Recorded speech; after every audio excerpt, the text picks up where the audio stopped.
ஆமாம், அந்த கடற்கரையை சுத்தப்படுத்துகிற தொழிலாளிகள் திங்கட்கிழமை ரொம்ப சிரமப்படுவாங்க. சனி ஞாயிறு வந்த கூட்டம் கடற்கரை பூராவும் காலி ஐஸ்கிரீம் கப்புகளை வீசி எறிஞ்சிட்டு போயிருக்கோம்.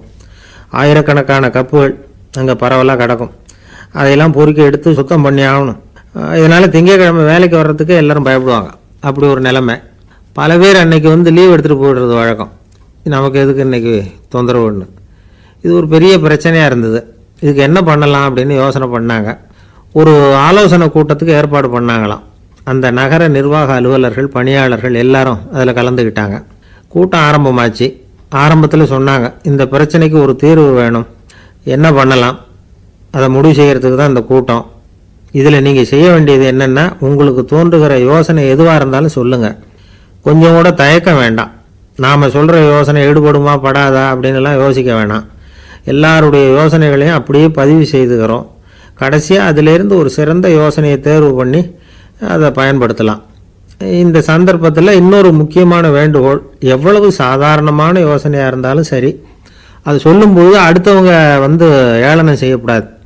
இது ஒரு பெரிய யோசனையா அப்படின்னு சொல்லி எதையும் அலட்சியப்படுத்தக்கூடாது. இதுதான் அந்த கூட்டத்தின் ஆரம்பத்தில் செய்யப்பட்ட அறிவிப்பு. உடனே அந்த கூட்டத்தில் இருந்தவங்க ஆளுக்கு ஒரு யோசனை சொல்ல ஆரம்பித்தாங்க.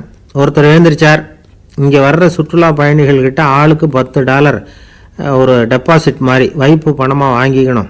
காலி ஐஸ்கிரீம் கப்பை திருப்பி கொடுத்தா அந்த பணத்தை திருப்பி கொடுத்துடலாம். இப்படி ஒரு ஏற்பாடு பண்ணிக்கிட்டா கப்புகளை தேடி பொறுக்கிட்டு இருக்க வேண்டியதில்லை, எல்லாம் ஒரே இடத்துக்கு சேர்ந்துடும். அப்படியே நாம் தூக்கிட்டு போய் ஒரு இடத்துல கொட்டி போடலாம் அப்படின்னார். இன்னொருத்தர் எழுந்திரிச்சார், கப்பை கீழே போட்டால் $50 அபராதம் அப்படின்னு அங்கங்கே போர்டு எழுதி வச்சுடலாம். கப்புகளை போடுறதுக்கு அங்கங்கே பெரிய கூடைகளை வச்சுடலாம். நாம் சாவகாசமாக அந்த கூடைகளை சேகரம் பண்ணிக்கலாம் அப்படின்னாராம். இன்னொருத்தர் எழுந்திரிச்சு கொஞ்சம் கோபமாக பேசினார். கப்புகளை அவங்க வாயிலே திணிச்சுடணும், அதுகளை முன்னு சாப்பிட்டு பார்த்தா தான் தெரியும் அது எவ்வளவு கஷ்டங்கிறது அப்படின்னு ரொம்ப கடுமையாக பேசியிருக்கார். இது வேடிக்கையாக தெரிஞ்சாலும் இந்த யோசனையும் பதிவு செஞ்சுக்கிட்டாங்களாம். இப்படி பல யோசனைகள். கடைசியாக எல்லாத்தையும் படித்து பார்த்துட்டு பரிசீலனை பண்ணாங்க. அப்புறம் தான் யோசனை வந்தது. இவர் வேடிக்கையாக சொன்னது கப்புகளை அவங்கவுங்க வாயிலே திணிச்சு சாப்பிட சொல்லணும், அதுதான் தண்டனைன்னார்ல.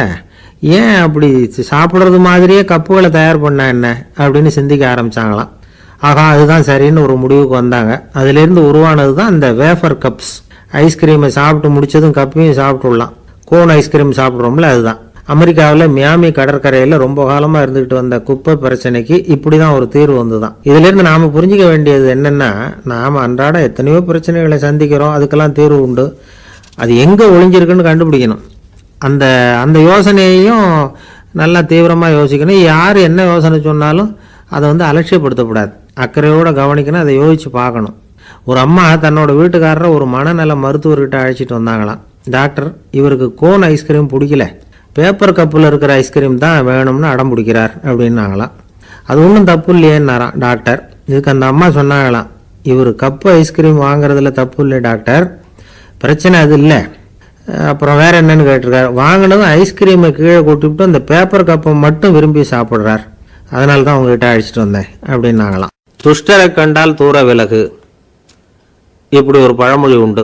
எதுக்காக இப்படி சொல்லி வச்சாங்க? துஷ்டன் ஏதாவது தொந்தரவு கொடுப்பான், அதனால் அவனை கண்டா பயந்துக்கிட்டு ஓடி ஒளிஞ்சிக்கோ அப்படின்னா இதுக்கு அர்த்தம் அப்படி இல்லை. ஒரு துஷ்டன்கிட்ட நெருங்கி போகிறோம்னு வச்சுக்கோங்க, அவன் நமக்கு கெடுதலான ஆலோசனைகள் எதையும் சொல்லலாம், அல்லது அவன் தீய உணர்வுகள் உள்ளவனாக இருக்கலாம், அல்லது தீய செயல்கள் செய்யக்கூடியவனாக இருக்கலாம், அல்லது தீய நட்புனால அவன் ஏற்கனவே கெட்டு போனவனாக கூட இருக்கலாம். இப்படிப்பட்டவனை நெருங்கி போனால் அவனோட பாதிப்பு நமக்கும் வந்துடும். அதனால் விலகி போ அப்படின்னு சொல்கிறாங்க. இதையே கொஞ்சம் விவரமாக இப்போ பார்ப்போமே. இப்போ இந்த துஷ்டர்களை 4 வகையாக பிரிக்கிறாங்க. இந்த 4 வகைக்கும் உதாரணம் வேணும்னா வேற எங்கேயும் போக வேண்டியதில்லை, மகாபாரதத்தை பார்த்தாவே போதும். அதில் இந்த 4 வகையான தீயோரும் வர்றாங்க. முதல் வகைக்கு உதாரணம் சகுனி. இவன் மனசில் எப்பவும் தீய எண்ணங்கள் தான் நிறைஞ்சிருக்கும், கனவுல கூட தீய ஆலோசனைகள். யாராவது ஒருத்தர் நல்லபடியாக வாழ்ந்தா அதை இவனால் சகிச்சிக்க முடியாது. இப்படிப்பட்டவனோட நெருங்கிய தொடர்பு துரியோதனனுக்கு கிடைச்சிது. துரியோதனன் எப்படின்னா, அவன் ஏற்கனவே தீய காரியங்கள் செய்யறதுக்கு தயங்காதவன். அப்படிப்பட்டவனுக்கு தீய போதனைகள் செய்யறதுக்கு சகுனி உதவுனா. இந்த 2 பேரோட சகவாசம் இன்னொருத்தனுக்கு கிடைச்சது. அவன் யாருன்னா துச்சாதனன். அவன் தீய நடத்தை உள்ளவன். இந்த 3 பேரும் ஒன்று சேர்ந்தா என்னத்துக்கு ஆகும்? உலகமே கெட்டு போடும்ல. இந்த 3 துஷ்டர்களோட நல்லவன் ஒருத்தன் வந்து சேர்ந்தான். அவன் தான் கர்ணன். கர்ணன் வந்து இயல்பாகவே உத்தம குணம் உள்ளவன். அவன் நல்லவங்களோட சேராமல் இப்படிப்பட்ட கெட்டவங்க கிட்ட வந்து நட்பு வச்சுக்கிட்டான். அதனால் அவனும் தீய செயல்களில் ஈடுபடுறது மாதிரி ஆயிடுது. துரியோதனனுடைய நண்பனா அவனுடைய ஆதரவில் வளர்ந்ததுனால அவனுக்கு துணையாக இருக்க வேண்டியிருக்குது அப்படின்னா. நட்பு உரிமையினால் உதவி புரிய வேண்டியது சரிதான், அது தப்புன்னு சொல்ல முடியாது. இருந்தாலும் தீய செயல்களுக்கு உதவி செய்கிறது சரியில்லை. புத்தி பலம் புஜ பலம் எல்லாம் இருந்தால் கூட தெய்வ பலம் இல்லைன்னா ஜெயிக்க முடியாது. கர்ணன் வந்து மகா வீரன். இருந்தாலும் கடைசியில் அவன் கதி என்னாச்சு? அவங்ககிட்ட எல்லா நல்ல குணங்களும் இருந்தது. இருந்தாலும் ஏன் இப்படி ஆச்சு? தீயவர்களுடைய சேர்க்கை தான் காரணம். அவங்களோட சேர்ந்ததுனால இவனையும் அப்படியே நினைக்க ஆரம்பிச்சுட்டாங்கல்ல. 4 வகை துஷ்டர்களில் இவனும் ஒரு வகை அப்படின்னு சொல்ல ஆரம்பிச்சிட்டாங்க. அதாவது தீய ஆலோசனைக்கு சகுனி, தீய உணர்வுகளுக்கு துரியோதனன், தீய செய்கைக்கு துச்சாதனன், தீய நட்புக்கு கர்ணன். இப்படி உதாரணமாயிட்டான். அதனால தான் துஷ்டரை கண்டால் தூர விலகு அப்படின்னு சொன்னாங்க. அது புராண காலம். இப்பெல்லாம் நிலைமை வந்து கொஞ்சம் வேற விதமாக இருக்குது. அன்னைக்கு ஒரு நாள் அப்படிதான் ஒரு காட்டு பாதையில் யாரோ ஒருத்தர் அடிபட்டு கிடந்தார். யாரோ ஒரு துஷ்டன் அவனை வந்து அடித்து போட்டுட்டு போயிட்டான் போல இருக்கு. அந்த வழியாக போன ஒருத்தர் பரிதாபப்பட்டு அவனை போய் தூக்குனார், ஆறுதல் சொன்னார். இதை பாருங்க, இந்த வழியாக எப்பவும் தனியாக வரக்கூடாது. ஏன்னா இங்கே ஒரு ரவுடி இருந்துக்கிட்டு வர்றவங்க போகிறவங்களெல்லாம் வழிப்பறி பண்ணிகிட்டு இருக்கிறதா கேள்விப்பட்டிருக்கிறேன் அப்படின்னாராம். இனிமே அப்படி கேள்விப்பட மாட்டீங்க அப்படின்னு நானா அந்த ஆள். ஏன்னு கேட்டிருக்காரு இவர். அவன் சொல்லியிருக்கான், நான் தான் சார் அந்த ரவுடி. இந்த வழியாக போனவங்க கிட்ட தகராறு பண்ணேன். அவங்க தான் என்ன இப்படி அடித்து போட்டு என்கிட்ட இருந்த பணத்தையெல்லாம் பிடிங்கிட்டு போட்டாங்க சார். காலம் ரொம்ப கெட்டு போச்சு அப்படின்னு நானா ரொம்ப பரிதாபமா. காலை நேரம், கடற்கரை ஓரம், காலை வீசிக்கிட்டு கையை வீசிக்கிட்டு ஏதோ சண்டைக்கு போகிற சிப்பாய் மாதிரி எல்லாரும் நடந்து போயிட்டு இருக்கிறாங்க. நடைப்பயிற்சி. அதில் நமக்கு தெரிஞ்ச ஒருத்தர் எதிரில் வந்தார் ரொம்ப வேகமாக. என்ன சார் வாக்கிங்க அப்படின்னு கேட்டோம். அவரால் ஆமாம்னு பதில் சொல்ல முடியல, அவ்வளவு கஷ்டம். மூச்சு விடுறதுக்கே வாயை திறந்து மூடிட்டு இருக்கிறார். எங்கே பேசுறது? கொஞ்சம் நின்று நிதானித்து மூச்சு விட்டுட்டு அதுக்கப்புறம் சொன்னார் ஆமாம் அப்படின்னு. என்ன சார் இவ்வளவு வேகம்னோ? உங்கள் பேச்சை கேட்டுவிட்டு தான் சார் நடக்க ஆரம்பித்தோம். நீங்கள் தான் அடிக்கடி சொல்லிகிட்டு இருந்தீங்க நடக்கிறது நல்லதுன்னு. அன்னையிலேருந்து ஆரம்பிச்சுட்டேன். ஆனால் ரொம்ப கஷ்டமாக இருக்குது சார். இப்போ பாருங்கள், உங்கள்கிட்ட சுலபமாக பேசக்கூட முடியல, மூச்சு வாங்குது, உடம்பு கூட வலிக்கிறது மாதிரி இருக்குது அப்படின்னு அவர் பாட்டுக்கு பேச ஆரம்பிச்சிட்டார். உங்களை யார் சார் இவ்வளவு வேகமாக நடக்க சொன்னது? வேகத்தை குறைங்க, மெதுவாக நடங்க அப்படின்னோம். நீங்கள் நடக்கிறதுனால என்னென்ன சௌகரியம்னு அன்னைக்கு சொன்னீங்களே தவிர சௌகரியமாக நடக்கிறது எப்படின்னு சொல்லலையே அப்படின்னார் அவர். இன்னமும் லேசாக மூச்சு வாங்கிக்கிட்டே சொன்னால் கூட இவர் சொல்கிறதுலேயும் ஒரு நியாயம் இருக்குது. அதனால் இந்த நடைப்பயிற்சி பண்ணுறவங்க கவனிக்க வேண்டிய சில முக்கியமான குறிப்புகள் இருக்குது. அது என்னென்னங்கிறத அவங்க தெரிஞ்சுக்கணும். அது தெரிஞ்சு வச்சுக்கிறது நல்லது. இதெல்லாம் மருத்துவ நிபுணர்கள் சொல்கிற குறிப்புகள். அவங்க என்ன சொல்கிறாங்க தெரியுமா? உங்கள் வயசு 40க்கு மேலேயா? உங்கள் எடை வந்து இருக்க வேண்டியதை விட 10 கிலோ அதிகமாக இருக்குதா? நீங்கள் புகை பிடிக்கிறவரா? இதய நோய், இரத்த நாள நோய், உயர் ரத்த அழுத்தம் இப்படி ஏதாவது உங்களுக்கு உண்டா? அப்படின்னா நீங்கள் உங்கள் இஷ்டத்துக்கு வரிஞ்சு கட்டிக்கிட்டு நடைப்பயிற்சி பண்ண ஆரம்பிச்சிடாதீங்க. முதல்ல ஒரு மருத்துவ பரிசோதனை பண்ணிக்கோங்க, அதுதான் நல்லது அப்படின்னு அவங்க சொல்கிறாங்க. நடக்கிறப்போ உடற்பயிற்சி செய்கிறப்போ மார்பு பகுதியில் அல்லது வேறு எங்கேயாவது தொடர்ந்து வலி இருந்ததுன்னா பயிற்சியை நிறுத்திவிட்டு டாக்டரை போய் பார்க்கணும். நடைப்பயிற்சி பண்ணுறப்போ உங்கள் சக்திக்கு தகுந்த மாதிரி மெதுவாக அதிக கஷ்டம் இல்லாமல் முன்னேறலாம். அங்கே என்ன போட்டியாக வைக்கிறாங்க? முந்திக்கிட்டு போய் என்ன பண்ண போகிறோம்? பரிசாக வாங்க போகிறோம். அதனால் நிதானம் அவசியம் அப்படிங்கிறது அவங்க ஆலோசனை. தொந்தரவு கொடுக்காத ஷூ, ட்ரெஸ்ஸு இதுகளை உபயோகப்படுத்துங்க. பாதத்தில் ஆடு தசை இருக்குல்ல, அங்கே ஏதாவது பிரச்சனை இருந்ததுன்னா டாக்டரை பாருங்கள். இந்த பாதத்தில் வலி வரும் அந்த இடத்துல. வெயில் காலமாக இருந்தால் தலைக்கு தொப்பி வச்சுக்கோங்க. பனியில் நடந்தாலும் அப்படி தான், தலையை பத்திரமா பார்த்துக்குங்க. நம்மக்கிட்ட ஏதோ கொஞ்சம் உருப்படியாக தெரியறது அது தானே. உடற்பயிற்சிக்கு முன்னாடி பின்னாடி பயிற்சி செய்கிறப்போ நிறைய தண்ணி குடிக்கலாமா. முதல் 1 மாதத்துக்கு கொஞ்சம் தளர்த்தியாக சாவகாசமாக நடக்கலாம். மணிக்கு 3 அல்லது 4 கிலோமீட்டர் வேகம்னு வச்சுங்களேன். அதுக்கப்புறம் வேகத்தை அதிகப்படுத்தலாம். மணிக்கு 6 அல்லது 8 கிலோமீட்டர் அளவுக்கு நடக்கலாம். நல்லா கையை வீசிக்கிட்டு நடக்கணும். மூச்சு விடுற எண்ணிக்கை அதிகரிக்கணும். இது மாதிரி ஒரு 30 நிமிஷம் நடக்கலாம். தனியாக நடந்து போகிறதுக்கு உங்களுக்கு என்னமோ மாதிரி இருக்குதா, கூட யாரையாவது சேர்த்துக்குங்க, ஒரு குரூப்பாக சேர்ந்து போகலாம். நடக்கிறதுங்கிறத ஒரு சந்தோஷமான சமாச்சாரமாக ஆக்கிக்கணும். தினம் இப்படி நடக்க வேண்டி இருக்குதே அப்படின்னு புலம்பிக்கிட்டே போகக்கூடாது.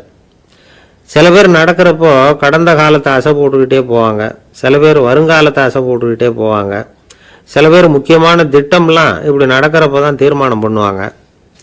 நடக்கிறதுனால மன இறுக்கம் குறையுது, பரபரப்பு குறையுது, மன ஆற்றல் பெருகுது, தன்னம்பிக்கை வளருது, முதுமை தள்ளி போகுது, செயல்திறன் அதிகரிக்குது. இதை தவிர உடம்புக்கும் பல விதமான சௌகரியங்கள் ஏற்படுது. அதனால் இது வரைக்கும் நடக்க ஆரம்பிக்காதவங்க இனிமே இந்த குறிப்புகளை கவனத்தில் வச்சுக்கிட்டு நடக்க ஆரம்பிச்சுடலாம். சார்லஸ் லேம்ப் அப்படின்னு ஆங்கில இலக்கிய மேதை ஒருத்தர், அவர் ஒரு தரம் உடம்பு சரியில்லைன்னு டாக்டர்கிட்ட போனாராம். டாக்டர் அவரை பார்த்துட்டு, நீங்கள் தினமும் காலையில் வெறும் வயத்தில் நடக்கணும் அப்படின்னாராம். வெறும் வயத்தில் நடக்கிறதுக்கு நான் தயார், ஆனால் வயறு கிடைக்கணுமே சார், யார் வயத்து மேலே நடக்கிறது டாக்டர் அப்படின்னு கேட்டாராம் இவர். கடற்கரை ஓரமாக ஒரு பெரியவர் கையால் மணலை கீறிக்கிட்டே உட்காந்துருக்கிறார். என்னத்தையும் தேடிட்டு இருக்கிறது மாதிரி தெரிஞ்சுது. மெதுவாக கிட்டத்தில் போய் என்னத்தை தேடிட்டு இருக்கிறீங்க அப்படின்னு கேட்டோம். அவர் சாவகாசமாக நிமிர்ந்து பார்த்து நிம்மதியை தேடிட்டு இருக்கிறேன்னார். நாங்கள் ஒரு மாதிரி ஆகிட்டோம். இருந்தாலும் சமாளிச்சுக்கிட்டு, சார் மணலில் கிழிஞ்சல் தான் கிடைக்கும், நிம்மதி கிடைக்காது அப்படின்னோம். சரி, இன்னைக்கு வசமா நம்மகிட்ட ஒரு ஆள் மாட்டிக்கிட்டார் அப்படின்னு நினச்சி அவர் பக்கமாக போய் உட்காந்துக்கிட்டு கதை சொல்ல ஆரம்பிச்சிட்டோம். ஒரு பெரிய மன்னர் இருந்தார், அவருக்கு எல்லா வசதியும் இருந்தது, இருந்தாலும் ஒரே ஒரு குறை. அது என்னன்னா நிம்மதி இல்லைங்கிற குறை. அரண்மனையில் தினமும் கலை நிகழ்ச்சி, நாட்டியம் எல்லாம் நடந்துக்கிட்டு தான் இருந்தது, இருந்தாலும் நிம்மதி இல்லை. சரி, நிம்மதி எங்கே கிடைக்கும் அப்படின்னு தேட ஆரம்பித்தார். உடனே அதுக்கான முயற்சிகளில் தீவிரமாக இறங்கினார். நாட்டில் உள்ள தத்துவ மேதைகள் எல்லாம் கூப்பிட்டுக்கிட்டு வர சொன்னார். எல்லாரும் சேர்ந்தாங்க. அவங்கள பார்த்து நிம்மதி எங்கே இருக்குது அப்படின்னு விசாரித்தார். அவங்களுக்கு அது தெரிஞ்சால் ஏன் இப்படி ராஜா முன்னாடி நின்றுட்டு இருக்க போகிறாங்க? ராஜாவோட கேள்விக்கு ஒவ்வொருத்தரும் ஒவ்வொரு மாதிரி விளக்கம் கொடுக்க ஆரம்பிச்சிட்டாங்க. எந்த பதிலும் ராஜாவுக்கு திருப்தி அளிக்கக்கூடிய அளவுக்கு இல்லை. சரி, போயிட்டு வாங்கன்னு சொல்லி அவங்களெல்லாம் அனுப்பி வச்சுட்டார். ஒரு நாள் அவர் மாளிகையில் உப்பருகையில் நின்றுட்டு இருக்கிறார். அந்த சமயத்தில் தெருவில் ஒரு பிச்சைக்காரன் ரொம்ப உல்லாசமாக பாட்டு பாடிக்கிட்டே போய்கிட்டு இருக்கிறான். குரலில் ஒரு சந்தோஷம், நடையில் ஒரு மிடுக்கு, அவங்ககிட்ட கொஞ்சம் கூட கவலை இருக்கிறதா தெரியல. உடனே ராஜா அதை பார்த்தார். ஏவலாளிகளை கைதட்டி கூப்பிட்டார். உடனே ஓடி போய் அந்த பிச்சைக்காரனை இங்கே அழைச்சிட்டு வாங்கன்னு உத்தரவு போட்டார். இவங்க உடனே ஓடி போய் அவனை கூப்பிட்டாங்க. அரண்மனைக்கு வாழ்ந்தாங்க. அவன் வரல. அரண்மனைக்குள்ளே அடி எடுத்து வைக்க மாட்டேன்னு சொல்லிவிட்டான். ராஜா கிட்ட விஷயத்தை சொன்னாங்க. அவருக்கு ரொம்ப ஆச்சரியம், இப்படி ஒரு ஆள் இருக்கிறானா அப்படின்னு.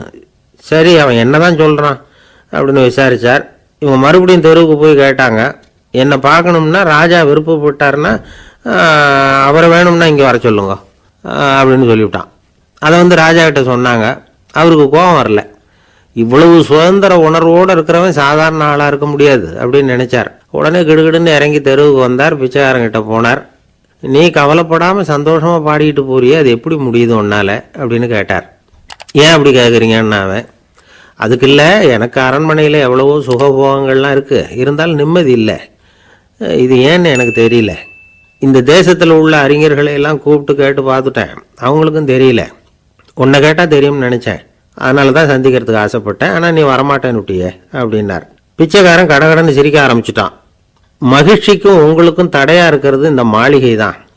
இதை விட்டுட்டு வெளியில் வந்துட்டா நிம்மதி தேடிட்டு வந்துடும்னா. நான் அரசன், எனக்குன்னு கடமைகள் இருக்குது, அதையெல்லாம் விட்டுட்டு எப்படி வர முடியும்னார் ராஜா. ரெண்டும் ஒரே நேரத்தில் கிடைக்கணுங்கிறது முடியாத காரியம். உங்கள் சுகபோகத்துக்கு விலையாக தான் உங்கள் நிம்மதியை கொடுத்துக்கிட்டு இருக்கிறீங்க. என்ன பாருங்க, என்கிட்ட எதுவும் இல்லை, அதனால் எதுவும் போயிடுமோங்கிற பயமும் இல்லை, நிம்மதியாக இருக்கிறேன் அப்படின்னா அவன். ராஜா உடனே சந்தோஷப்பட்டு தன்னுடைய மேலங்கியை எடுத்து அவனுக்கு பரிசாக கொடுத்தாரான். அவன் சிரிச்சுக்கிட்டே அதை வாங்க மாட்டேன்னு விட்டானான். இதை நீங்கள் எனக்கு கொடுக்கறதுனால எந்த பயனும் இல்லை, அதே நேரத்தில் அதை வாங்கிக்கிட்டேன்னா அடுத்த வினாடியிலேருந்து அதை எப்படி காப்பாற்றுறதுங்கிற கவலை எனக்கு சேர்ந்துடும், அப்புறம் தூக்கம் வராது, நிம்மதி போயிடும் அப்படின்னானான். சொல்லிவிட்டு அவன் பாட்டுக்கு சந்தோஷமாக பாடிக்கிட்டே போயிட்டான். நிம்மதி எங்கே இருக்குங்கிறதையும் ராஜா தெரிஞ்சுக்கிட்டார். அந்த இடத்துக்கு தன்னால் போக முடியாதுங்கிறதையும் அவர் புரிஞ்சுக்கிட்டார். இப்படி இந்த கதையை அந்த கடற்கரையில் மணலை கீறிக்கிட்டே உட்காந்துருந்தார அந்த பெரியவர்கிட்ட சொல்லி முடித்தோம். அவர் முகத்தில் ஒரு தெளிவு தெரிஞ்சுது. எங்களை நிமிர்ந்து பார்த்தார். ரொம்ப நன்றிங்க, இப்போ எனக்கு தெரிஞ்சு போச்சு, நிம்மதி வேணும்னா அதுக்கு என்ன பண்ணணும்னு இப்போ நல்லா புரிஞ்சுக்கிட்டேன் அப்படின்னார். என்ன புரிஞ்சுக்கிட்டீங்கன்னு கேட்டோம். இனிமே இந்த பக்கம் வந்தா உங்க கண்ணுல படாத இடமா பார்த்து உட்காரணும்னு புரிஞ்சுக்கிட்டேன் அப்படின்னார். இன்பம் துன்பம் இது ரெண்டும் சேர்ந்ததுதான் வாழ்க்கை. இது எல்லாரும் சொல்லிட்டு இருக்கிற ஒரு உண்மை. அது சரி, இது ரெண்டும் வர்றதுக்கு என்ன காரணம்? துறவி ஒருத்தர் யோசிச்சு பார்த்திருக்கார். இன்ப துன்பம் தோன்றுவதற்கு முக்கியமா 6 காரணங்கள் உண்டு அப்படிங்கிறார் அவர். அது என்னங்கிறத நாமளும் தெரிஞ்சு வச்சுக்குவோமே. இப்ப முதல் காரணம் சுயநலம். ஒரு தாயார் தன்னுடைய சுயநலம் கருதி தன்னுடைய மகன் இன்பமா இருக்கணும்னு ஆசைப்படுறாங்க. மகனும் அப்படியே ஆசைப்படுறான். அதனால தாயாரின் இன்ப துன்பங்களை பார்த்துட்டு மகனும் இன்ப துன்பம் அடையிறான். அந்த அம்மாவுக்கும் அதே நிலைமை தான். 2வது காரணம் உறவு. நான் துறவியான பிறகு கூட உறவுங்கிற காரணத்தினால தான் தாயாருடைய சுக துக்கங்களை கண்டு நானும் சுக துக்கம் அடைகிறேன். என் தாயாருடைய நிலைமையும் இதுதான் அப்படிங்கிறார் ஒரு துறவி. 3வது காரணம் என்னன்னா அறிமுகம். எனக்கு அறிமுகமான ஒருத்தரை ரயில் நிலையத்தில் சந்திக்கிறேன். அவர் தன்னுடைய பணப்பையை எங்கேயோ தொலைச்சுவிட்டு வருத்தப்பட்டு இருக்கிறார். நானும் வருத்தப்படுறேன். அந்த சமயத்தில் யாரோ ஒருத்தர் இதுதானே அவங்க பணப்பை அப்படின்னு சொல்லி கொண்டாந்து நீட்டுறார். பணப்பையை தொலைச்சவர் சந்தோஷப்படுறார். நானும் சந்தோஷப்படுறேன். இது அந்த துறவி சொல்ற அனுபவம். 4வது காரணம் என்னன்னா கருணை. எனக்கு முன்னே பின்ன தெரியாத ஒருத்தனை யாரோ ஒருத்தன் அடிச்சு காயப்படுத்தி போடுறான். கருணை காரணமா நான் அதுக்காக துக்கப்படுறேன். 5வது காரணம் எதையும் நம்புறது. ஒரு பசுமாட்டை ஒரு முரணை அடிச்சுட்டு இருக்கிறான் அப்படின்னு ஒருத்தர் நம்மகிட்ட சொல்றாருன்னு வைங்க, உடனே நான் துக்கப்படுறேன். இன்னொருத்தர் அந்த முரணனை போலீஸ்காரங்க பிடிச்சிட்டு போயிட்டாங்கன்னு சொல்லி சொல்றாரு. நான் உடனே சந்தோஷப்படுறேன். 3வதா ஒருத்தர் முதல் 2 பேரும் சொன்னது பொய்யுங்கிறார். அப்ப நான் இன்ப துன்பம் ரெண்டுமே இல்லாம நிம்மதியா இருக்கிறேன். இது ஒரு விதம். அடுத்தது 6வது காரணம் என்னன்னா தன்மயமாகுதல். ஒரு நாவல் படிச்சுக்கிட்டு இருக்கிறோம். அதுல வர்ற பாத்திரங்களோட நாம ஒன்றி போயிடுறோம். அதுல வர்ற பாத்திரங்கள் சிரிச்சுன்னா நாமளும் சிரிக்கிறோம், அது அழுதுன்னா நாமளும் அழறோம். அதெல்லாம் அந்த துறவி சொல்ற அனுபவ உண்மைகள். இன்ப துன்பம் இது ரெண்டும் தோன்றுவதற்கு சுயநலம், உறவு, அறிமுகம், கருணை, எதையும் நம்புறது, தன்மயமாகிறது, இது எல்லாம் தான் முக்கிய காரணம் அப்படின்னு அவர் சொல்றார்.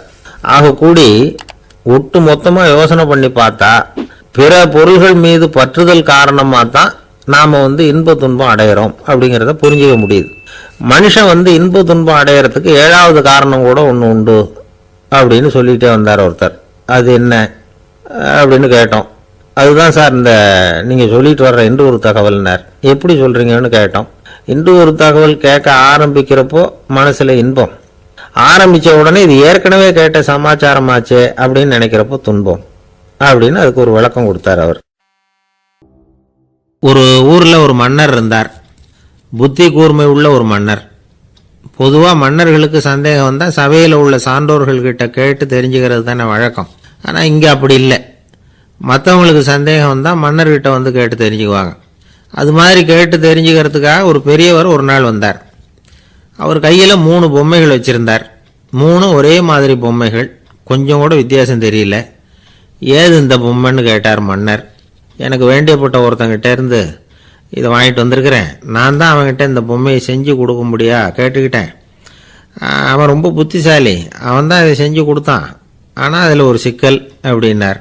என்ன பிரச்சனைன்னு கேட்டிருக்காரு இவர். நான் அவன்கிட்ட கேட்டது 3 விதமான பொம்மைகளாக இருக்கணும்னு கேட்டேன். அவன் என்னடான்னா 3 ஒரே மாதிரியாக செஞ்சு கொடுத்துட்டான் அப்படின்னார். அவங்ககிட்டயே கேட்கறது தானே அப்படின்னு இருக்காரு இவர். கேட்டேன். அவன் என்ன சொல்கிறான்னா இது 3 ஒரே மாதிரி பொம்மை கிடையாது, 3 விதம், ஒன்றுக்கு ஒன்று வித்தியாசம் இருக்குது.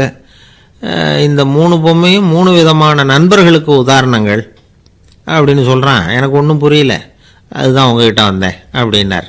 சரி, அந்த பொம்மைகளை இப்படி கொடுங்க அப்படின்னு வாங்கினார் மன்னர். எடுத்துக்கிட்டு உள்ளே போனார். கொஞ்ச நேரம் கழித்து வெளியில் வந்தார். அதுக்கப்புறம் சொன்னார், இதை பாருப்பா, அவன் சொன்னது சரிதான், 3 விதம் தான். இது இருக்குதே முதல் பொம்மை, இது உத்தமமான நண்பனுக்கு உதாரணம். இந்த 2வது பொம்மை இது மத்தியமமான நண்பனுக்கு உதாரணம். அந்த 3வது பொம்மை இருக்குதே அது மோசமான நண்பனுக்கு உதாரணம். இதை செஞ்சவன் உண்மையிலேயே பெரிய அறிவாளி தான் அப்படின்னாராம். வந்தவருக்கு ஒன்றும் புரியல. பார்த்தா ஒன்றும் வித்தியாசம் தெரியலையே அப்படின்னு அவன் குழம்பி போய் நிற்கிறான். இப்போது அந்த மன்னர் விளக்கம் கொடுக்குறார். அந்த 3 பொம்மையையும் எடுத்து முன்னாடி வச்சார். ஒரு மெல்லிய கம்பியை கையில் எடுத்தார். அந்த முதல் பொம்மை காதில் விட்டார். கொஞ்ச தூரம் உள்ளே போய் அப்படியே நின்றுட்டுது அந்த கம்பி. அப்புறம் 2வது பொம்மை காதில் அந்த கம்பியை விட்டார். அந்த கம்பி என்னாச்சுன்னா அப்படியே அது வாய் வழியாக வெளில வந்தது. 3வது பொம்மை காதில் கம்பியை செலுத்தினார். அது நேராக இன்னொரு காது வழியாக வெளியில் வந்தது. இப்போ இந்த முதல் வகை இருக்குதே, அது மாதிரியான நண்பர்கள் எப்படி தெரியுமா? நம்ம கஷ்டத்தை அவங்கக்கிட்ட சொன்னால் பேசாமல் கேட்டுக்குவாங்க. வெளியில் அதை யாருக்கிட்டையும் சொல்லிகிட்டு இருக்க மாட்டாங்க. வெளியில் தெரியாமல் நமக்கு உதவி பண்ணுவாங்க. செஞ்சுட்டு அதை நான் தான் செஞ்சேன்னு சொல்லிகிட்டு இருக்க மாட்டாங்க. அதுதான் கம்பி ஒரு காது வழியாக போய் உள்ளேயே நின்றுட்டுது. 2வது பொம்மையில் கம்பி என்னாச்சு, ஒரு காது வழியாக போய் வாய் வழியாக வெளியில் வருது. இது மாதிரியான நண்பர்கள்கிட்ட வந்து நாம் கஷ்டத்தை சொன்னால் அதை அவங்க 4 பேர்கிட்ட போய் சொல்லி நமக்காக உதவி கேட்பாங்க. நமக்குன்னு கேட்டு வாங்கி அதை நம்மகிட்ட கொண்டுகிட்டு வந்து கொடுப்பாங்க. இவங்க வந்து மத்தியமமான நண்பர்கள். 3வது பொம்மையில் ஒரு காது வழியாக செலுத்துகிற கம்பி இன்னொரு காது வழியாக வெளியில் வந்துடுது. இது மாதிரியான நண்பர்கள்கிட்ட நம்ம கஷ்டத்தை சொன்னால் அவங்க காது கொடுத்து கேட்குறது மாதிரி நடிப்பாங்க. அப்படியே இன்னொரு காது வழியாக அதை வெளில விட்டுருவாங்க. அதை பற்றி கவலைப்பட மாட்டாங்க. இதுதான் இந்த பொம்மைகளுக்குள்ளே இருக்கிற வித்தியாசம் அப்படின்னு விளக்கம் கொடுத்தாராம் மன்னர். படிக்கிற பிள்ளைங்கள்லேயும் இது மாதிரி 3 வகை உண்டு. சில பேர் காதால் வாங்கி மனசில் வச்சுக்குவான். சில பேர் காதால் வாங்கி பேனாவால் எழுதி விடுவான். சில பேர் ஒரு காதால் வாங்கி இன்னொரு காதால் வெளியில் விட்டுருவான். ஒரு பையன் வகுப்பில் ஆசிரியர் பாடம் நடத்தும் பொழுது தலையை வேகமாக ஆட்டி ஆட்டி கேட்பானான். ஏன்டா இப்படி தலையை இப்படி ஆட்டுற அப்படின்னு கேட்டிருக்கான் பக்கத்தில் இருந்தவன். தலையை ஆட்டினா தாண்டா ஒரு காது வழியாக உள்ளே போகிறது, இன்னொரு காது வழியாக வெளியில் வேகமாக வெளில போகும் அப்படின்னானான் அந்த பையன். ஒரு நீதிமன்றம், அங்கே ஒரு கொலை வழக்கு சம்பந்தமாக விசாரணை நடந்துக்கிட்டு இருக்குது. அந்த வழக்கறிஞர் ரொம்ப தீவிரமாக வாதாடிக்கிட்டு இருக்கிறார். தன்னுடைய கட்சிக்காரர் நிரபராதிங்கிறது அவருக்கு நல்லா தெரியும். அதனால தான் அவர் சார்பாக வாதாடுறதுக்கே ஒத்துக்கிட்டார். அப்படி அவர் மும்முரமாக வாதாடிக்கிட்டு இருக்கிற சமயத்தில் அவசரமாக தந்தி ஒன்று வந்து சேர்ந்தது. அதை வாங்கி படித்து பார்த்தார். அதுக்கப்புறம் அதை மடித்து தன்னுடைய கோட்டு பையில் வச்சுக்கிட்டு தொடர்ந்து வாதாட ஆரம்பிச்சிட்டார். பேசி முடித்தார். அதுக்கப்புறம் அங்கே கோர்ட்டில் இருந்த சக வக்கீல்கள் அவர்கிட்ட வந்தாங்க. தந்தி ஒன்று வந்தது, என்ன விஷயம் அப்படின்னு விசாரித்தாங்களாம். அப்போ அவர் சொல்லியிருக்கிறார், ஊரில் சிகிச்சைக்காக போயிருந்த என்னுடைய மனைவி இறந்து போனதாக தந்தி வந்திருக்குது அப்படின்னாராம். மற்ற வக்கீல்களுக்கு அதிர்ச்சி. என்னங்க இது, மனைவி இறந்ததை விட கேஸு முக்கியமாக உங்களுக்கு அப்படின்னு கேட்டிருக்கிறாங்க. இறந்து போன என் மனைவி மறுபடியும் திரும்பி வர போகிறதில்ல. ஆனால் என்னுடைய கட்சிக்காரர் ஒரு கொலை வழக்கில் மாட்டிக்கிட்டார். அவரும் நிரபராதி. அவர் உசுரை நான் காப்பாற்ற வேணாமா? இதுதான் என்னுடைய கடமை அப்படின்னாராம். இப்படி இவர் சொன்னதை எல்லாரும் அப்படியே திகைச்சு போய் நின்றுட்டாங்களாம். சரி, கடமைக்கு முக்கியத்துவம் கொடுத்த அந்த வழக்கறிஞர் யார் தெரியுமா? அவர் தான் இரும்பு மனிதர் சர்தார் வல்லபாய் பட்டேல். குஜராத் மாநிலத்தில் 1875 அக்டோபர் 31 அன்றைக்கு ஜாவேரி பாய் அப்படிங்கிறவருக்கு 4வது பிள்ளையாக அவர் பிறந்தாராம். இந்த ஜாவேரி பாய் யார் தெரியுமா? ஜான்சி ராணி லட்சுமிபாய் போர் படையில் ஒரு வீரராக பணிபுரிஞ்சவர். இளம் வயசில் வல்லபாய் பட்டேல் வந்து ரொம்ப சிரமப்பட்டு படிச்சிருக்கார். விடாமுயற்சி வெற்றியை கொடுத்தது. கல்லூரியிலையும் காலடி வச்சார். அதுக்கப்புறம் வக்கீல் பட்டத்தையும் வாங்கினார். பிரிட்டிஷ் ஆட்சி நடந்துக்கிட்டு இருந்த சமயம் குஜராத்தை சேர்ந்த பர்டோலி தாலுக்காவில் விவசாயிகள் மேலே அரசாங்கம் திடீர்னு நில வரியை வசதி விட்டு தான். ஏழை விவசாயிகள் ரொம்ப கஷ்டப்பட்டுருக்காங்க. அரசாங்கம் வரி செலுத்தாத விவசாயிகளின் நிலங்களையெல்லாம் ஜப்தி செஞ்சுதான். அரசாங்கத்தை எதிர்க்கிறவங்களையெல்லாம் கைது பண்ணி சிறையில் அடைச்சுட்டாங்களாம். சில பேர் வீடு வாசல் ஆடு மாட்டையெல்லாம் விற்று கூட வரி கட்ட வேண்டிய நிலைமைக்கு ஆளாயிட்டாங்க. வழக்கறிஞர் வல்லபாய் பட்டேல் வந்து நில வரியை உடனே ரத்து பண்ணணும் அப்படின்னு பம்பாய் கவர்னருக்கு ஒரு கடிதம் எழுதினார். எந்த பலனும் இல்லை. உடனே எல்லா விவசாயிகளையும் அணி திரட்டினார். அதுக்கு தானே தலைமை தாங்கினார். சத்தியாகிரகம் நடத்தினார். அந்த பகுதியில் எந்த வேலையும் நடக்கலை. வேறு வழி இல்லை. ஆட்சியாளர்கள் உடனே வரியை ரத்து பண்ணாங்க. சிறையில் இருந்தவங்களெல்லாம் வெளில விட்டாங்க. 1928 ஆகஸ்ட் 6 சர்க்காருக்கும் விவசாயிகளுக்கும் இடையில் ஒரு உடன்பாடு ஏற்பட்டது. அதுக்கப்புறம் தான் நிலைமை சரியாக போச்சான். வல்லபாய் பட்டேலின் பொது சேவையை பாராட்டின பொதுமக்கள் அவருக்கு சர்தார் அப்படிங்கிற பட்டத்தை கொடுத்தாங்களாம். சர்தார்னா தலைவர் அல்லது தளபதின்னு அர்த்தம். இரும்பு மனிதர்னு இவருக்கு பேர். இருந்தாலும் நகைச்சுவை உணர்வும் இவருக்கு நிறைய உண்டு. ஒரு தடவை ஒரு பத்திரிகை நிருபர் வந்திருக்கார். சர்தார் பட்டேல்கிட்ட அவருக்கு பிடிச்ச பண்பாடு கலாச்சாரம் எது அப்படின்னு கேட்கணும்னு ஆசை. அதனால் அவரை பார்த்து கேட்டாராம், ஏங்க உங்களுக்கு பிடிச்ச கல்ச்சர் எது அப்படின்னு கேட்டிருக்கார். இதுக்கு சர்தார் பட்டேல் சொன்ன பதில் என்ன தெரியுமா? எனக்கு பிடிச்ச கல்ச்சர் அக்ரிகல்ச்சர் அப்படின்னாராம். திபேத் நாட்டில் புத்த மடாலயங்கள் நிறைய உண்டு. அதுக்கு ஒரு தலைமையகமும் உண்டு. அது இந்த திபேத் தலைநகரம் லாசாவில் இருக்குது. ரொம்ப காலத்துக்கு அப்பால் அதை பற்றிலாம் நிறைய விவரங்கள் எழுதி வச்சிருக்கிறாங்க. அது இப்போவும் நமக்கு கிடைக்குது. அதாவது ரொம்ப தூரத்துக்கு அந்தாண்ட மலைகளுக்கு நடுவில் ஒரு கிளை மடாலயம். அந்த மடத்தின் தலைவருக்கு வயசாயிட்டு தான். அதனால் தலைமை பொறுப்பை வேற ஒருத்தர்கிட்ட ஒப்படைக்கலாம் அப்படின்னு முடிவு பண்ணாராம். உடனே ஒரு லாமாவை கூப்பிட்டார். அவர் மூலமாக தலைமை மடாலயத்துக்கு செய்தி அனுப்புனார், பொருத்தமான வாரிசு ஒருத்தரை அனுப்பி வைக்கும்படியாக. அந்த வாலிப லாமா புறப்பட்டார். காடு மேடெல்லாம் நடந்து போகிறார். ரொம்ப நாள் கழித்து தலைமை பீடத்தை அடைஞ்சார். தலைமை குரு கிட்ட விவரத்தை சொன்னார். தகுதியான ஒருத்தரை அனுப்பி வச்சா அழைச்சிட்டு போகிறேன் அப்படின்னார். சரி, நாளைக்கு காலையில் நீங்கள் அவங்க எல்லாரையும் அழைச்சிட்டு போகலாம்னார் அவர். அவங்க எல்லாரையுமா? அங்கே தேவைப்படுறது ஒருத்தர் தானே அப்படின்னார் இவர். ஆமான்னார். அப்புறம் ஏன் எல்லாரையும் அழைச்சிட்டு போக சொல்கிறீங்கன்னார். அது இப்போ உனக்கு புரியாது. நான் ஒரு 100 பிக்குகளை அனுப்புகிறேன், அதாவது பிட்சுகளை. அவ்வளவு பேரையும் அங்கே வச்சு சமாளிக்க முடியாது அப்படின்னாரு இவர்.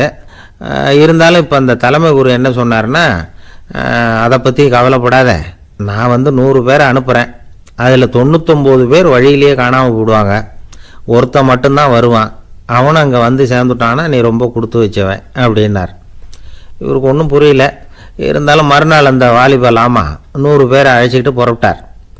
போகிற வழியிலேயே பல பேர் அங்கங்கே பிச்சுக்கிட்டு போயிட்டாங்க. அவர் சொன்னது மாதிரியே. வழியில் அவங்க ஊர்கள் இருந்தது தான் காரணம். அப்பா அம்மாவை பார்த்துட்டு வரேன் அப்படின்னு கொஞ்சம் பேர் போனாங்க. சொந்த பந்தத்தை பார்த்துட்டு வரேன் அப்படின்னு கொஞ்சம் பேர். ஒரு வாரம் ஆச்சு. இப்போ மிஞ்சினது 10 பேர் தான். வழியில் ஒரு நகரம். அங்கே சில பிட்சுக்கள் சந்தித்தாங்க. எங்கள் மடத்து தலைவர் இறந்துட்டார், உங்களில் யாராவது ஒருத்தர் எங்களுக்கு தலைவராக முடியுமா அப்படின்னு கேட்டாங்க.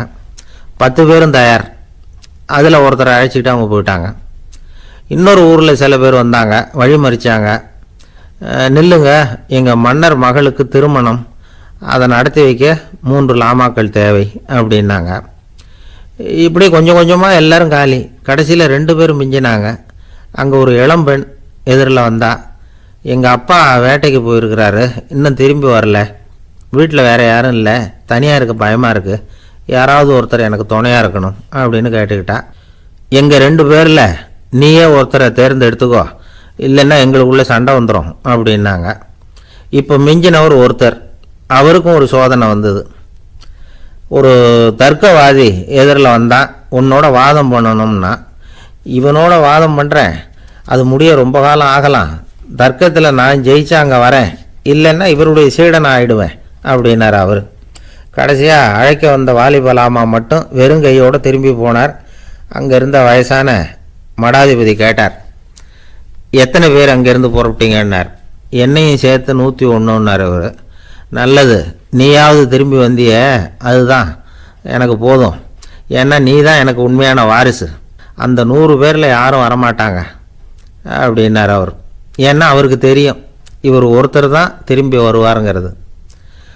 திபேத்தில் ஒரு பழங்கால பழமொழி உண்டாம், 100 பேர் செல்லலாம், எப்பொழுதாவது ஒருவன் அபூர்வமாக அடைய வேண்டிய இடத்தை அடைவான். இதுதான் அந்த பழமொழி. ஒரு உன்னதமான இலக்கை அடையணும்னா அது அவ்வளவு சுலபமான காரியம் இல்லை. இந்த காலத்து மடாலயம் ஒன்று, அதில் ஒரு தலைவர், அவருக்கு வயசாகிட்டுது, தனக்கு ஒரு வாரிசை நியமிக்கணும் அப்படின்னு ஆசைப்பட்டார். ரொம்ப கஷ்டப்பட்டு ஒருத்தரை பிடிச்சார். தனக்கு வாரிசாக நியமிச்சுட்டு அவர் சமாதி ஆகிட்டார். புதுசாக பொறுப்பேற்றுக்கிட்டவர் அப்படியே உட்காந்துருந்தார். அவரை தேடிட்டு பத்திரிகை நிருபர்கள்லாம் வந்தாங்க, கேட்டாங்க. அவர் உங்கள் பொறுப்பில் அவர் பெரியவர் விட்டுட்டு போன இது எவ்வளவு சுமாராக தேரும், எவ்வளவு விட்டுட்டு போனார் அப்படின்னு கேட்டிருக்கிறாங்க. அது என்ன ஒரு 50 லட்சம் இருக்கும் அப்படின்னாராம். அவ்வளவும் பணமா அப்படின்னு கேட்டிருக்காங்க. இல்லைங்க, கடன் அப்படின்னாராம் இவர். ஒரு நண்பர் வந்தார். ரொம்பவும் இறுக்கமாக உடை அணிஞ்சிருந்தார். அதாவது ஆடைக்குள்ளே அவர் மாட்டிக்கிட்டு இருந்தது மாதிரி தெரிஞ்சது. ஏன் துணி குறைச்சலாக எடுத்துட்டிங்களா அப்படின்னு கேட்டோம். இல்லைங்க, எனக்கு எப்போவுமே இறுக்கமாக உடை அணிகிறது தான் பிடிக்கும் அப்படின்னார்.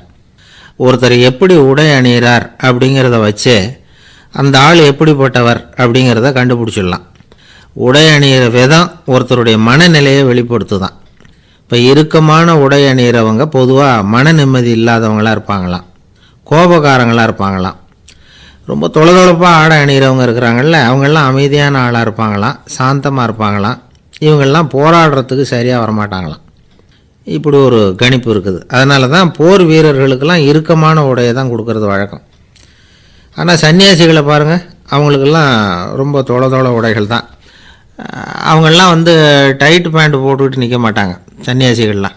அதே மாதிரி சன்னியாசிகள்லாம் காவி உடையை தேர்ந்தெடுக்கிறதுக்கும் காரணம் உண்டு. பல ஆண்டுகள் சோதனை செஞ்சு பார்த்துட்டு தான் சன்னியாசத்துக்கு காவி தான் சரி அப்படின்னு முடிவு பண்ணியிருக்கிறாங்க. இப்போ பௌதீக விஞ்ஞானப்படியும் அதுதான் சரி. அதாவது சூரிய ஒளியில் வந்து 7 வண்ணங்கள் உண்டு. ஒரு பொருள் மேலே அது விழும்பொழுது அந்த பொருள் நமக்கு சிவப்பாக தெரிஞ்சதுன்னா அந்த பொருள் வந்து சிவப்பை தவிர மற்ற எல்லா நிற கதிர்களையும் உள்வாங்கிக்கிட்டு சிவப்பு நிறத்தை மட்டும் வெளியில் விடுது, அதாவது விலக்கி விடுது. அதனால தான் அந்த பொருள் வந்து சிவப்பாக தெரியுது. உடல் ஆரோக்கியத்துக்கு ஓரளவு சிவப்பு தேவைப்படுது. அதனால தான் காவி உடை அணிஞ்சால் சூரிய ஒளி ஓரளவு சிவப்பை விலக்கிவிடும். அதாவது சிவப்பின் பலனும் கிடைக்கும், இந்த சிவப்பின் கெடுதலும் இல்லை அப்படின்னு யோசனை பண்ணாங்க. காவி வந்து உதய வேளையின் நிறம். கீழ் வானத்தில் கதிர் உதிக்கிற வேளையில் முதல் ஒளி தோன்றுகிற நேரத்தில் காவி நிறம் தான் கசியும். தியானம் செய்கிறப்போ முதல்ல காணக்கூடிய ஒளி காவி நிறம்தான். தியானத்தின் உச்ச நிலையின் நிறம் நீலம். தியானம் வந்து காவி நிறத்தில் ஆரம்பமாகி நீல நிறத்தில் நிறைவடைகிறது அப்படிங்கிறார் ஓஷோ. நீலம் வந்து தியான சிகரம், காவி வந்து தியான ஆரம்ப குறியீடு, ஒரு சன்னியாசியின் ஆரம்ப தரிசனம் அப்படிங்கிறார் அவர். ஒருத்தர் நாள் பூரா காவி உடைய அணிஞ்சிருந்தா அந்த நிறம் வந்து அவருக்கு வந்து தியானத்தை பற்றிய நினைவை வந்து ஊட்டிக்கிட்டே இருக்கும். இப்படியே வந்து ஆடைக்கும் தியானத்துக்கும் இடையில் ஒரு தொடர் ஏற்படுது. ஒரு துறவியின் உள்ளார்ந்த பண்பாக அது மாறுது. கடை வீதியில் ஒரு பொருள் வாங்க போகிறோம், அது மறந்துடக்கூடாதுங்கிறதுக்காக ஞாபகம் முடிச்சு போட்டுக்கிறோம். அந்த முடிச்சுக்கும் பொருளுக்கும் தொடர்பு இல்லை. ஆனால் கடை வீதிக்கு போன உடனே அந்த முடிச்சு வந்து அந்த பொருளை ஞாபகப்படுத்துது. அதாவது அந்த முடிச்சு வந்து ஒரு தொடர்பு அம்சமாக அமையுது. அது மாதிரி தான் காவி உடையும். ஒரு துறவி வந்து நடக்கும் பொழுது, சாப்பிடும் பொழுது, குளிக்கும் பொழுது அவருடைய காவி உடை அவருக்கு வந்து ஞாபகப்படுத்திக்கிட்டே இருக்கும். அது ஒரு நிலைப்படுத்தப்பட்ட நினைவாக ஞாபக முடிச்சாக மாறிடுது. காவி ஆடை இல்லைன்னா ஒருத்தரால் துறவியாக முடியாதுன்னு அர்த்தம் இல்லை. அதே நேரத்தில் காவி ஆடையால் ஒன்றும் பிரயோஜனம் இல்லை, அதில் ஒன்றும் அர்த்தம் இல்லை அப்படின்னு சொல்லிட முடியாது. இதுதான் உண்மை. இவ்வளவு தூரம் காவி ஆடையை பற்றி சொல்கிறதுனால எல்லாரும் சன்னியாசியாக போயிடுங்கோ அப்படின்னு நாம் சொல்கிறதாக யாரும் நினச்சிடக்கூடாது. மனசுக்கும் நிறத்துக்கும் உள்ள சம்பந்தத்தை தெரிஞ்சுக்கிறதுக்காக தான் இவ்வளவும். நமக்கு தெரிஞ்ச நண்பர் ஒருத்தர் இருக்கிறார், ஆஃபீஸில் வேலை பார்க்குறவர். ஒவ்வொரு மாதமும் 20ஆம் தேதிக்கு பிறகு அவரை போய் பார்த்திங்கன்னா காவி உடை அணிஞ்சிக்கிட்டு கண்ணை மூடிக்கிட்டு கை ரெண்டையும் விரித்து வச்சுக்கிட்டு தியானத்திலே உட்காந்துருப்பார். ஏன் இப்படி பண்ணுறீங்கன்னு கேட்டேன். அதாவது 20ஆம் தேதிக்கு பிறகு என் கையில் ஒரு பைசா கூட கிடையாது, ஒரு சன்னியாசி லெவலில் இருக்கிறேன், என்கிட்ட எதுவும் செலவுக்கு கேட்காத அப்படின்னு என் மனைவிக்கு நாசூக்காக உணர்த்துறதுக்காக அப்படி உட்காந்துருப்பேன் அப்படின்னு விளக்கம் கொடுக்குறார் அவர். 2 பேர் சுவாரஸ்யமாக பேசிகிட்டு இருக்கிறப்போ குறுக்க புகுந்து தொந்தரவு பண்ணுறதுக்குன்னே சில பேர் இருப்பாங்க. அது ரொம்ப இடைஞ்சலாக இருக்கும். இதே மாதிரி மின்காந்தம் கூட குறுக்க புகுந்து தொந்தரவு பண்ணும். கடைசியில் அது ஒரு பெரிய இடைஞ்சலில் கொண்டாந்து விட்டுரும். சில வீடுகளில் கேபிள் கனெக்ஷன் இல்லாமல் சில தனியார் டிவி காட்சிகள் தெரியும்.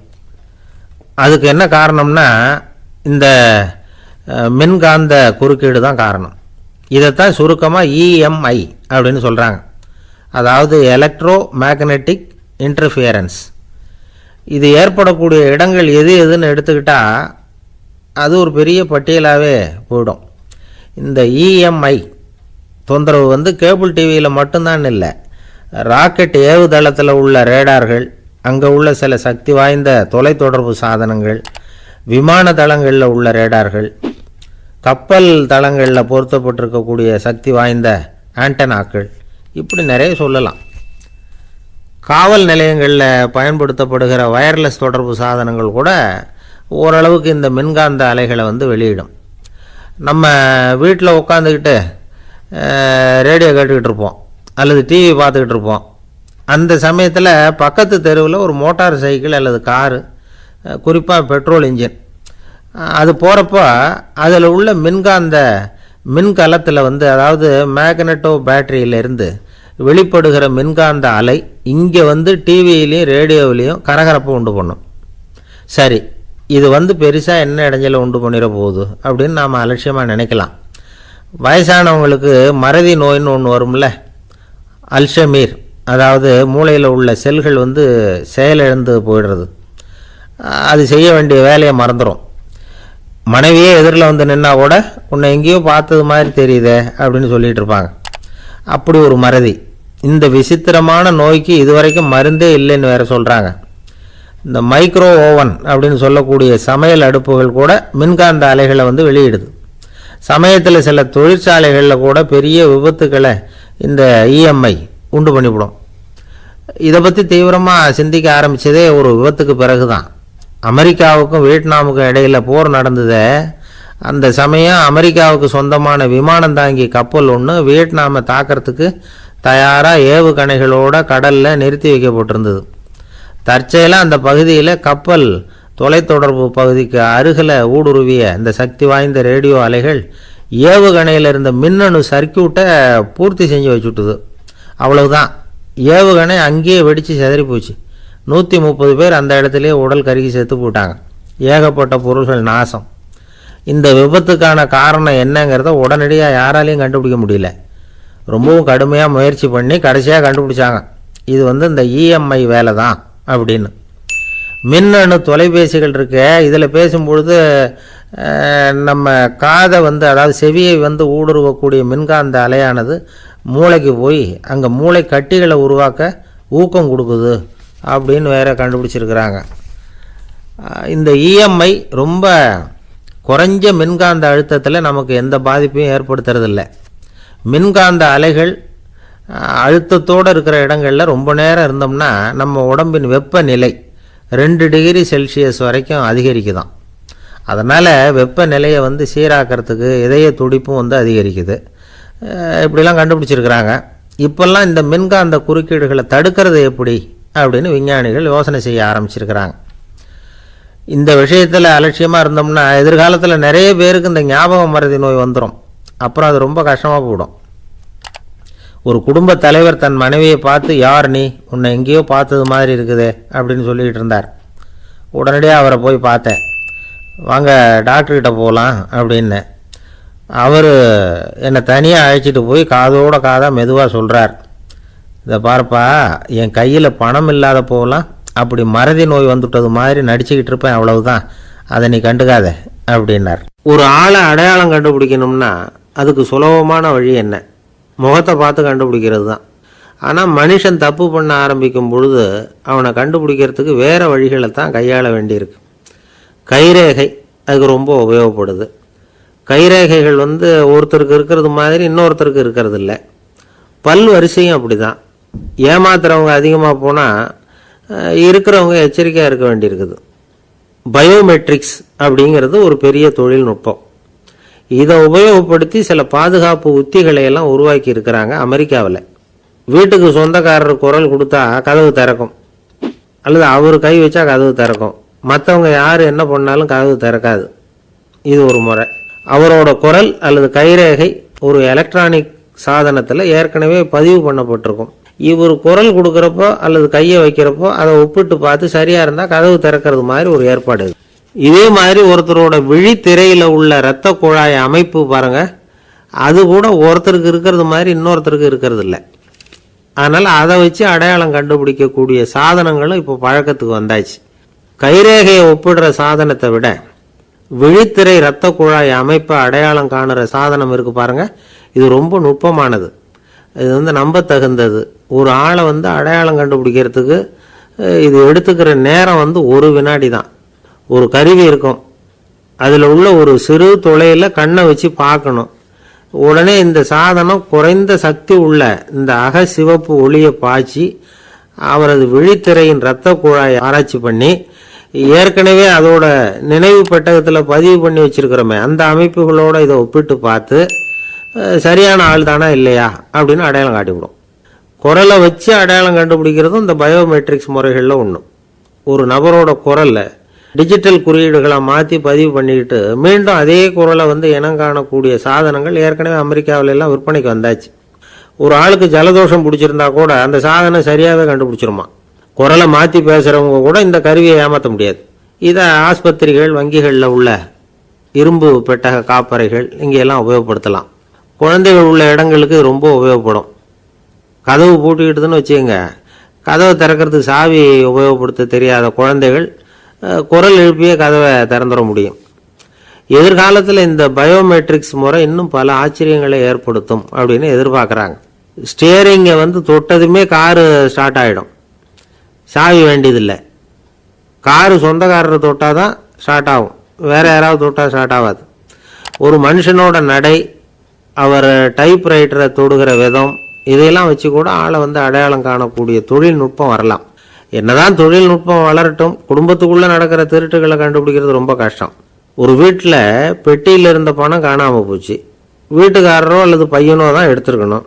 பெட்டியை திறந்து பார்த்தா அந்த வீட்டுக்காரம்மா இதிலிருந்து பணத்தை எடுத்தது நிச்சயமாக என் வீட்டுக்காரர் தான் அப்படின்னு சொல்ல முடியல அவங்களால.